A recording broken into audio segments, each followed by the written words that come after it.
आज है 30 जनवरी शुक्रवार का दिन। हरकारा के इस ऑडियो अंक में आपका स्वागत है। हरकारा लेकर आया है आज के न्यूज़लेटर का पॉडकास्ट जिसे आपके लिए तैयार किया है निधीश त्यागी के साथ राजेश चतुर्वेदी, गौरव नौरियाल और फलक अफशान ने। जिन खबरों का जिक्र हम यहाँ कर रहे हैं उनके लिंक्स और विस्तृत जानकारी मूल न्यूज़लेटर में है। हरकारा यानी हिंदी भाषियों के लिए क्यूरेटेड न्यूज़लेटर। ज़रूरी खबरें और विश्लेषण, शोर कम, रोशनी ज़्यादा। आज के अंक में हम बात करेंगे देश और दुनिया की उन खबरों पर जिन्होंने पिछले 24 घंटों में सुर्खियां बटोरी हैं। आज की सबसे बड़ी खबरों में शामिल है असम के मुख्यमंत्री हिमंता बिस्वा शर्मा के मियां मुसलमानों पर दिए गए बयानों पर बढ़ता विवाद और कानूनी कार्रवाई की मांग। वहीं दूसरी तरफ रिलायंस कम्युनिकेशंस के पूर्व निदेशक की गिरफ्तारी के बाद अब अनिल अंबानी पर भी शिकंजा कसता दिख रहा है। सुप्रीम कोर्ट ने लड़कियों के लिए माहवारी स्वच्छता को मौलिक अधिकार का हिस्सा बताकर एक बड़ा फैसला सुनाया है। इसके अलावा अमेरिका में आरएसएस की लॉबिंग और तिरुपति लड्डू विवाद में सीबीआई के नए खुलासे पर भी हम विस्तार से चर्चा करेंगे।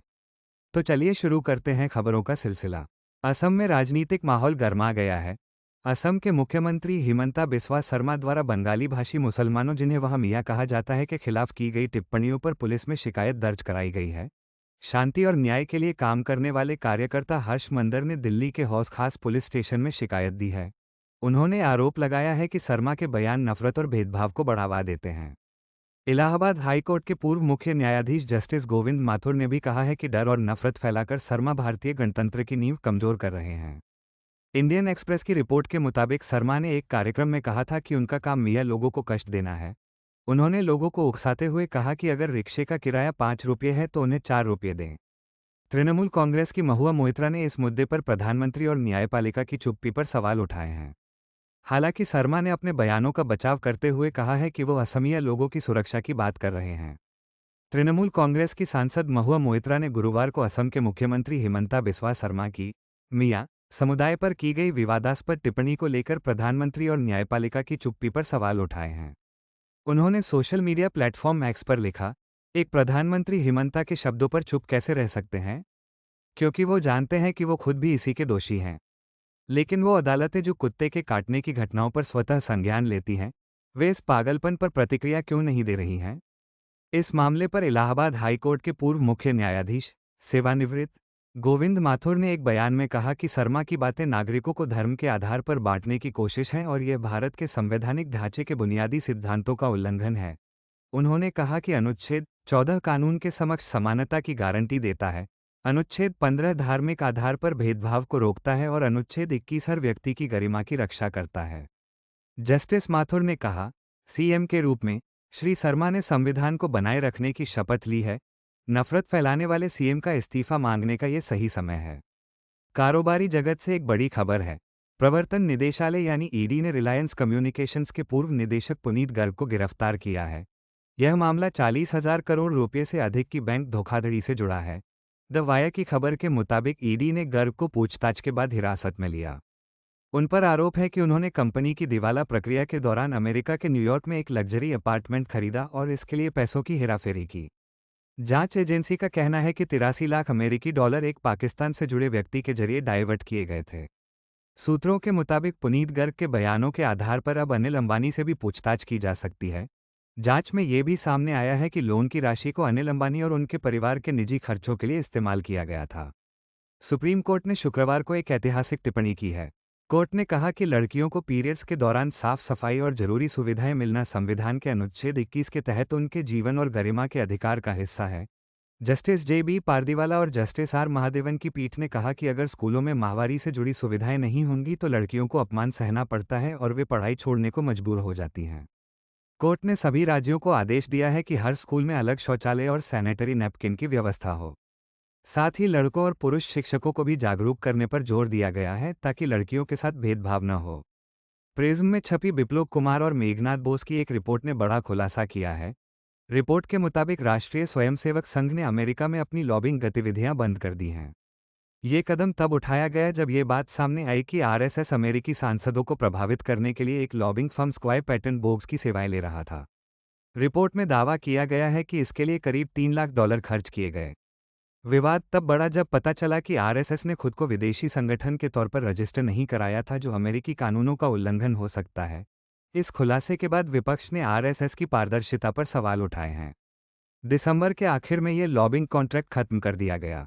इंडियन एक्सप्रेस की एक खोजी रिपोर्ट ने उत्तराखंड के धर्मांतरण विरोधी कानून की हकीकत सामने ला दी है। रिपोर्ट बताती है कि सितंबर 2025 तक इस कानून के तहत 62 मामले दर्ज किए गए थे, लेकिन उनमें से केवल 5 ही ट्रायल तक पहुंच पाए। और चौंकाने वाली बात यह है कि ये पांचों मामले अदालत में टिक नहीं सके और सभी आरोपी बरी हो गए।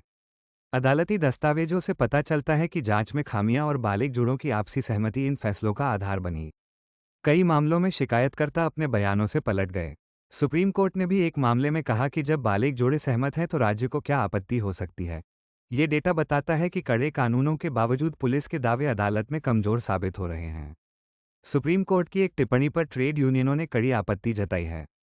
दरअसल मुख्य न्यायाधीश ने एक सुनवाई के दौरान कहा था कि काम के प्रति प्रतिरोध और झंडा उठाने वाली ट्रेड यूनियनों के कारण कई उद्योग बंद हो गए हैं। इस पर all India trade union Congress यानी एटक ने कहा कि यह टिप्पणी न्यायिक तर्क में वर्गीय चरित्र को दर्शाती है। एटक ने मांग की है कि कोर्ट इन टिप्पणियों को वापस ले। मजदूर संघों का कहना है कि उद्योगों के बंद होने का कारण कुप्रबंधन और धन का दुरुपयोग है, न कि मजदूरों के आंदोलन। भारतीय मजदूर संघ के पूर्व नेता ने भी कहा कि यूनियनें विकास की विरोधी नहीं हैं। तिरुपति लड्डू विवाद में सीबीआई ने एक नया और चौंकाने वाला खुलासा किया है। सीबीआई की चार्जशीट के मुताबिक लड्डू बनाने वाले घी में गाय या सुअर की चर्बी का इस्तेमाल नहीं हुआ था, जैसा कि पहले आरोप लगाया गया था। जांच में पता चला है कि मुनाफे के लिए वनस्पति तेल और रसायनों का उपयोग करके सिंथेटिक घी तैयार किया गया था। सप्लायर भोले बाबा ऑर्गेनिक डेयरी ने लैब टेस्ट को धोखा देने के लिए रसायनों का इस्तेमाल किया। इस खुलासे के बाद वाईएसआर कांग्रेस ने आंध्र प्रदेश के मुख्यमंत्री चंद्रबाबू नायडू से माफी की मांग की है। उनका आरोप है कि नायडू ने पशु चर्बी का झूठा दावा करके भक्तों की भावनाओं को आहत किया था। रियल एस्टेट जगत से एक दुखद खबर आई है। कॉन्फिडेंट ग्रुप के चेयरमैन सीजे रॉय ने बेंगलुरु में अपने कार्यालय में कथित तौर पर खुद को गोली मार ली। इंडियन एक्सप्रेस की रिपोर्ट के मुताबिक ये घटना तब हुई जब आयकर विभाग के अधिकारी उनके दफ्तर में मौजूद थे। रॉय को अस्पताल ले जाया गया, जहां उन्हें मृत घोषित कर दिया गया। कॉन्फिडेंट ग्रुप दक्षिण भारत की बड़ी कंपनियों में से एक है। रॉय अपनी लग्जरी लाइफस्टाइल और फिल्म निर्माण के लिए भी जाने जाते थे। पुलिस मामले की जांच कर रही है कि आखिर आईटी रेड के दौरान उन्होंने ये कदम क्यों उठाया। बिहार के वैशाली जिले से एक शर्मनाक घटना सामने आई है। ऑब्जर्वर पोस्ट के मुताबिक 95 वर्षीय दलित महिला झपकी देवी का अंतिम संस्कार सड़क पर करना पड़ा, क्योंकि कुछ लोगों ने शमशान घाट जाने का रास्ता रोक दिया था। परिवार का आरोप है कि यह समस्या लंबे समय से है और प्रशासन ने कोई स्थायी समाधान नहीं निकाला। घटना के बाद इलाके में तनाव फैल गया। पुलिस और प्रशासन ने मौके पर पहुंचकर सड़क साफ कराई और चिता की आग बुझाई। एसपी विक्रम सिहाग ने कहा है कि मामले की जांच की जा रही है और रास्ता बहाल करने की व्यवस्था की जाएगी। ओडिशा के नबरंगपुर जिले में आदिवासी ईसाई समुदाय पर हमले और धमकी का मामला सामने आया है। मकतूब मीडिया की रिपोर्ट के मुताबिक एक गांव में भीड़ ने 18 साल पुराने चर्च को हटाने की मांग की और प्रार्थना करने से रोका। आरोप है कि ईसाई परिवारों को गांव से निकालने की धमकी भी दी गई। पुलिस ने मौके पर पहुंचकर चर्च का ताला खुलवाया और सुरक्षा तैनात की है। दोनों पक्षों के बीच शांति बनाए रखने पर सहमति बनी है, लेकिन तनाव बरकरार है। मानवाधिकार संगठनों ने राज्य में ईसाइयों पर बढ़ते हमलों पर चिंता जताई है। उत्तराखंड के कोटद्वार में एक वीडियो वायरल हुआ है, जिसमें बजरंग दल के कार्यकर्ता एक मुस्लिम दुकानदार पर दुकान का नाम बदलने का दबाव बनाते दिख रहे हैं। मकतूब मीडिया के मुताबिक उनकी आपत्ति दुकान के नाम बाबा शॉप पर थी, लेकिन तभी दीपक कुमार नाम के एक स्थानीय हिंदू व्यक्ति ने हस्तक्षेप किया और बजरंग दल के कार्यकर्ताओं को वहां से जाने के लिए कहा। जब भीड़ ने दीपक से उनका नाम पूछा तो उन्होंने अपना नाम मोहम्मद दीपक बताया। उनके इस जवाब से कार्यकर्ता असहज हो गए और चले गए। सोशल मीडिया पर दीपक के साहस की काफ़ी तारीफ हो रही है। दिल्ली में लाल किले के पास हुए कार धमाके के तार एक ग्लोबल कॉफ़ी चेन से जुड़े हो सकते हैं। द हिंदू की रिपोर्ट के मुताबिक गिरफ्तार किए गए डॉक्टरों का समूह गाजा में इजरायल की कार्रवाई के विरोध में एक कॉफ़ी चेन के आउटलेट्स को निशाना बनाना चाहता था। सूत्रों के अनुसार यह एक व्हाइट कॉलर आतंकी मॉड्यूल था जो पिछले 4 साल से सक्रिय था। जांच में 2900 किलोग्राम विस्फोटक और हथियार बरामद किए गए हैं। एनआईए इस मामले की गहराई से जांच कर रही है। संभल हिंसा मामले में इलाहाबाद हाई कोर्ट ने एक आरोपी युवक को अग्रिम जमानत दे दी है। मकतूब मीडिया के मुताबिक ये राहत तब मिली है जब निचली अदालत ने पहले ही उन पुलिस अधिकारियों के खिलाफ एफआईआर दर्ज करने का आदेश दिया है जिन पर युवक को गोली मारने का आरोप है। कोर्ट ने पुलिस की उस दलील को खारिज कर दिया जिसमें कहा गया था कि फायरिंग आधिकारिक कर्तव्य के तहत की गई थी। मजिस्ट्रेट ने कहा कि किसी निहत्थे व्यक्ति पर गोली चलाना कर्तव्य नहीं हो सकता। इस आदेश के बाद संबंधित मजिस्ट्रेट का तबादला भी कर दिया गया है। कनाडा के सरे में पुलिस ने जबरन वसूली और गोलीबारी के आरोप में 2 भारतीय नागरिकों को गिरफ्तार किया है। पुलिस ने इनके पास से एक भरी हुई हैंडगन बरामद की है। दोनों आरोपी पंजाबी मूल के हैं और उन पर खतरनाक ड्राइविंग और हथियार रखने के आरोप लगे हैं। पुलिस ने इस मामले में कनाडाई सीमा सेवा एजेंसी को भी शामिल किया है क्योंकि दोनों विदेशी नागरिक हैं। टेलीग्राफ में सुशांत सिंह ने एक लेख में मोदी सरकार की विदेश और घरेलू नीतियों का विश्लेषण किया है। उनका कहना है कि भारत को एक ग्लोबल पावर बताने के दावों और हकीकत में अंतर है। उन्होंने चाबहार प्रोजेक्ट से पीछे हटने और मणिपुर हिंसा पर चुप्पी का उदाहरण दिया। लेखक का तर्क है कि खराब शासन अब अपवाद नहीं बल्कि पहचान बन गया है। संसद और स्वतंत्र संस्थाओं को कमजोर किया जा रहा है और रणनीतिक स्वायत्तता के दावे खोखले साबित हो रहे हैं।